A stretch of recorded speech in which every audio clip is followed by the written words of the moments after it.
बातमीपत्राला आता सुरुवात करूयात। राष्ट्रीय स्वयंसेवक संघाच्या स्थापनेला 100 वर्ष पूर्ण होत आहेत आणि या पार्श्वभूमीवर दसऱ्याच्या दिवशी आरएसएस कडून आयोजित केल्या जाणाऱ्या कार्यक्रमाला विशेष महत्त्व असतं।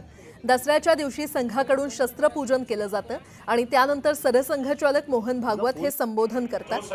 संघाच्या गेल्या 100 वर्षांच्या कामाचं महत्त्व ते सांगणार आहेत। तसंच संघाच्या पुढील कामांची दिशा देखील सांगण्याची शक्यता आहे। यावेळी भारताचे माजी राष्ट्रपती रामनाथ कोविंद प्रमुख पाहुणे म्हणून उपस्थित राहतील।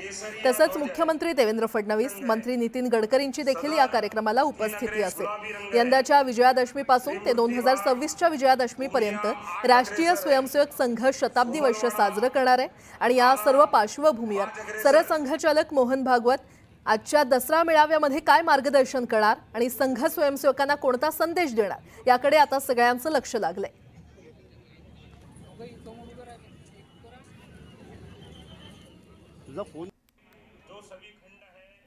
आणि या संदर्भात अधिक माहिती देत आहेत आमचे प्रतिनिधी उदय तिमांडे आपल्यासोबत जोडले गेलेले आहेत। उदय, गुड मॉर्निंग। सगळ्यात आधी दसऱ्याच्या खूप साऱ्या शुभेच्छा।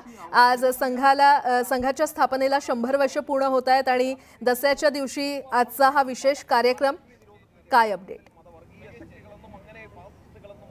नक्कीच दसऱ्याच्या आपल्या सर्व प्रेक्षकांना शुभेच्छा देत असताना मी आता राष्ट्रीय स्वयंसेवक संघाचा शताब्दी वर्षाचा जो मुख्य कार्यक्रम ज्या ठिकाणी होतोय त्या रेशीमबागच्या मैदानात घेऊन आलेलो आणि याच ठिकाणी जो आहे तो संघाचा शताब्दी वर्षाचा मुख्य सोहळा जो आहे तो होणार आहे। आपण पाहतोय की हे व्यासपीठ आहे, याच व्यासपीठावरून जे आहे ते या शताब्दी वर्षाच्या निमित्तानं सरसंघचालक आपल्या स्वयंसेवकांना जे आहे ते उद्बोधन करणार आहे। खरं तर याच नागपूरमध्ये जे आहे ती राष्ट्रीय स्वयंसेवक संघाची स्थापना 100 वर्षाआधी झाली होती आणि आज त्याच नागपूरमध्ये जे आहे ते हे संघाचे शताब्दी वर्ष जे आहे ते साजरं केलं जातं। या शताब्दी वर्षासाठी जे आहे ते हे आयोजन अति भव्य दिव्य असावं या दृष्टीने जे आहे ते संघानं नियोजन केलं होतं आणि त्याचा प्रत्यय देखील आपल्याला इथं पाहायला मिळतोय। फक्त संघ स्वयंसेवक नाही तर देश विदेशातले पाहुणे देखील जे आहेत ते या सोहळ्यासाठी जे आहे ते इथं आवर्जून उपस्थित असल्याचं आपल्याला पाहायला मिळतंय। राजकीय क्षेत्रातले म्हणजे त्यामध्ये राज्याचे मुख्यमंत्री देवेंद्र फडणवीस असतील, नितीन गडकरी असतील, नागपूरचे पालकमंत्री चंद्रशेखर बावनकुळे असतील, हे सगळे राजकीय नेते, भाजपमधले अनेक वरिष्ठ नेते जे आहेत या सोहळ्याच्या निमित्तानं इथं जे आहेत ते दाखल झालेले आहे। उद्योगपती, देशभरातले जे नामांकित उद्योगपती आहेत ते या सोहळ्याच्या निमित्तानं इथं दाखल झालेले आहेत आणि साधारणतः 21,000 स्वयंसेवक या सगळ्या सोहळ्यासाठी उपस्थित असतील असं नियोजन जे आहे ते संघाकडून केलेलं आहे। वेगवेगळ्या पद्धतीची आसन व्यवस्था जी आहे ती स्वयंसेवकांची इथं करण्यात आलेली आहे। खरं तर हा संघाचा शतक महोत्सव आहे, त्यामुळे या महोत्सवामध्ये आता संघाची 100 वर्षाची वाटचाल आपण पाहिली, मात्र इथून पुढे संघाची वाटचाल कशी असेल, संघ कुठल्या क्षेत्रांमध्ये पुढे काम करेल, या सगळ्या बाबतीत जे आहे ते सरसंघचालक डॉक्टर मोहन भागवत जे आहे ते आपलं उद्बोधन करतील। त्यामुळे सरसंघचालक काय बोलतात याकडे जे आहे ते संपूर्ण देशाचं लक्ष लागून असलेलं आहे।